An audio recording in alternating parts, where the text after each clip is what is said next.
zan koyar da yadda zaka sawa waya dark theme ne, wato ko irin cikin ta bakin nan don rage haske wanda zai bawa ido matsala. Yanzu misali duk inda aka shiga a cikin wayan nan za ga can bayanta, bayan komai da ake kallo za a ga baki ne.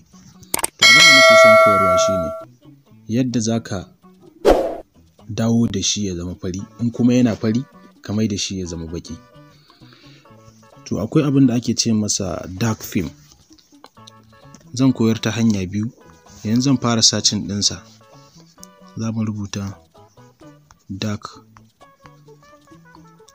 theme sai mu yi searching.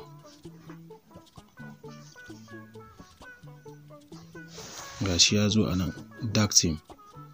Ina taɓa shi haka zai kawo min shi. Gashi nan a cikin display and brightness yake.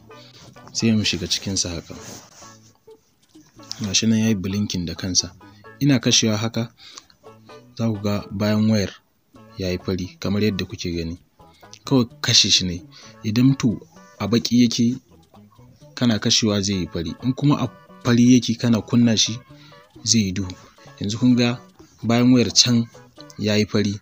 Idan na kunna shi haka kuma zai zama na bayan wayar yayi baki, ya rage haske kenan. To ga wanda suke da basa son hasken waya za su iya kunna shi ya zama cikin yayi duhu haka kuma su rage brightness. In kuma kana buƙatar hasken sai ka kashe shi, wato sai ka bar shi a kunne. Yanzu kuma zan yo baya. Zan tafi daki-daki in nuna inda za a samu abun.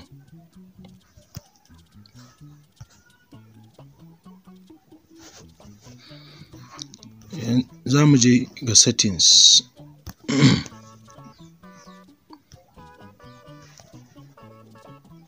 Ga settings mun shigo. Za mu taho a cikin nan da aka ce display and brightness. Sai mu shiga cikinsa. Gashi nan da aka ce dark theme. Shi nan ana kunna shi kamar yadda na nuna shine waya za ta yi duhu. In kuma ka kashe shine za ta yi haske kamar haka. Na gode da ziyartar tashar ɗan Musa Tech da kuka yi. Muna roƙonku da ku danna mana subscribe, ku taɓa alamar ƙararrawa don hakan yana ƙara mana ƙwarin gwiwa wajen yin bincike a ƙara kawo muku. Na gode. Ina roƙonku da idan yau ne zuwanka tashar tawa na farko, ku danna mana alamar subscribe, ku taɓa alamar ƙararrawa. Inda ne kuskure kuma ku gafarce ni. Wassalamu alaikum.